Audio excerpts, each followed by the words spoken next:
A'udzubillahi minasyaitonirrajim. Bismillahirrahmanirrahim. Assalamualaikum warahmatullahi taala wabarakatuh. Kepada semua murid, bertemu lagi kita dalam sesi pembelajaran yang seterusnya, iaitu dalam mata pelajaran Pendidikan Agama Islam. Ingin tahu apa tajuk yang kita akan pelajari? Sebentar saja lagi, jom sama-sama kita saksikan. Baiklah, sebelum kita memulakan sesi pembelajaran kita pada hari ini, jom kita sama-sama membaca doa sebelum belajar. Allahumma aftah alaina hikmataka waishur alaina min khazaini rahmatika ya arhamar rahimin. Baik kelas, selamat datang ke sesi pembelajaran yang seterusnya bagi subjek Pendidikan Agama Islam tahun 5. Tajuk kita pada hari ini adalah ayat kefahaman Suratul Asr tahun 5. Objektif pembelajaran kita pada hari ini ada dua. Yang pertama, menyatakan pengenalan surah Al-Asr, dan yang kedua, menjelaskan tuntutan surah Al-Asr. Sebelum itu, jom sama-sama kita dengarkan bacaan surah Al-Asr. Bismillahirrahmanirrahim. Wal-'asr, innal insana lafi khusr إلا الذين آمنوا وعملوا الصالحات وتواصوا بالحق وتواصوا بالصبر. Baiklah, apakah maksud surah Al-Asr? Ayat yang pertama, wal asr, maksudnya demi masa. Ayat yang kedua, innal insana lafi khusr, maksudnya sesungguhnya manusia itu dalam kerugian.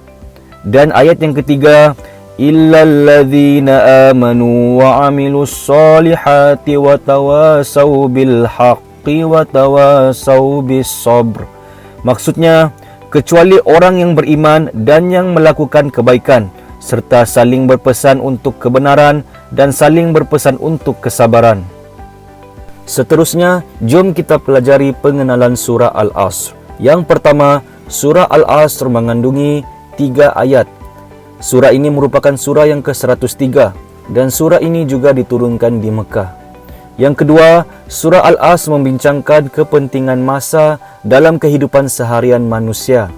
Dan yang ketiga, surah ini juga dianggap sebagai panduan kepada seseorang muslim dalam mengurus masa yang dianugerahkan kepada mereka untuk mencapai kejayaan di dunia dan di akhirat. Baiklah kelas, sekarang mari kita bersama-sama merungkai dan mendalami apakah tuntutan daripada ayat-ayat surah Al-Asr ini. Tuntutan surah Al-Asr.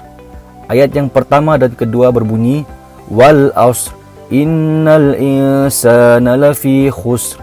Kandungan ayat ini bermaksud masa itu sangat berharga.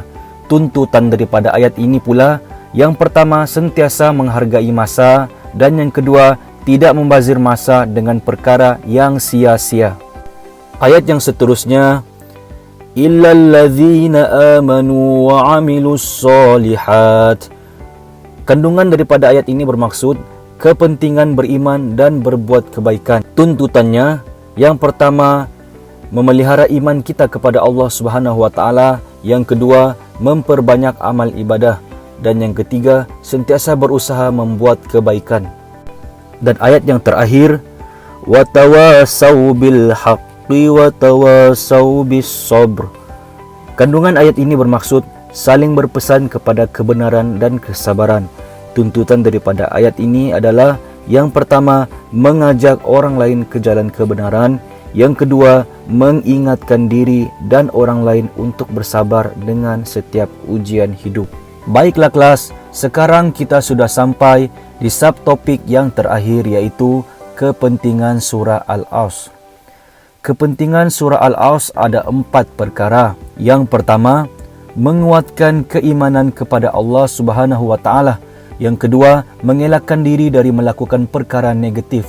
Yang ketiga, mempunyai matlamat hidup yang jelas. Dan yang terakhir, memupuk sifat sabar dan sentiasa saling mengajak kepada kebaikan. Alhamdulillah kelas, itu saja bagi sesi pembelajaran pada hari ini.